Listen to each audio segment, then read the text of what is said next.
SBR Videos is sponsored by Sports Cash System. Click on the link below for more information.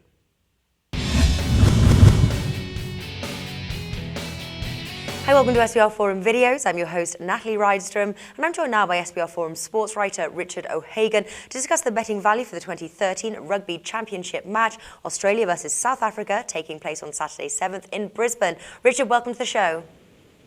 Hi, Natalie. It's nice to be back here again. Now, the first questions are, can Australia finally get off the mark in the 2013 Rugby Championship, or will South Africa make it 3 wins out of 3? Taking a look at the three-way line, Australia are the favourites, priced at 1.53. South Africa are priced at 2.5, and the tie is priced at 21.0. So it looks like this is going to be a close game. Would you agree with that?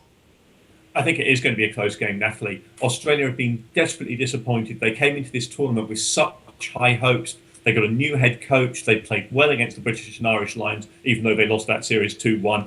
And then their defence just fell apart against New Zealand, particularly in the first game, but also in the return fixture as well. They're going to be very conscious of wanting to hit the South Africans hard. And they've brought back Cade Cooper, the mercurial fly half from Queensland, who they will be hoping will inspire them in Brisbane, in a stadium where there is a wall of sound that greets every opposition.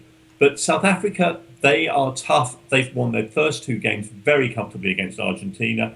And I think it's going to be a tight battle. But I do see that South Africa might possibly edge this one.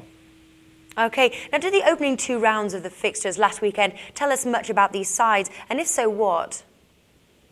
I think the opening 2 rounds tell us 2 things. The first is that Australia are still not as good as they think they are. But they also tell us that South Africa possibly aren't as good as they think they are. They had a bit of a romp in the sun against Argentina at home, but then they went over to Argentina and actually struggled a little bit against the Argentinians. And if you think back to the summer and think how confidently and comfortably England beat Argentina there, that's going to be a worry for the South Africans. And they've shaken their side up. They've made 5 changes to try to actually give themselves a bit of an edge, made some changes in the backs, particularly to try to exploit those Australian defensive frailties that New Zealand picked out so well. So I think what we have learned is we've got 2 teams here. Neither of them are as great as they thought they were going to be. And it's going to be a real ding-dong battle here in Brisbane this weekend.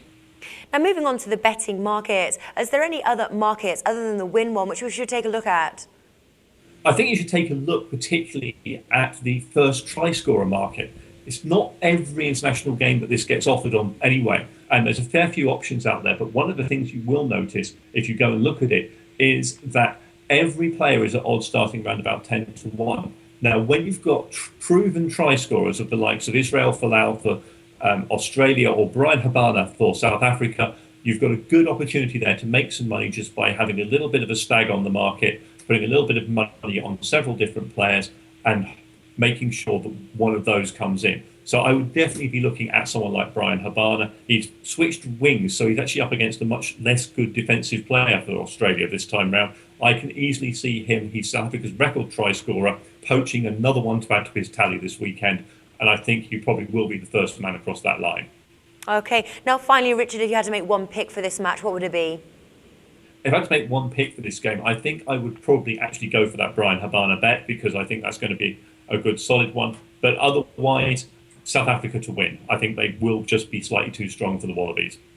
Right. OK, Richard, thanks for joining us. You're welcome, Natalie.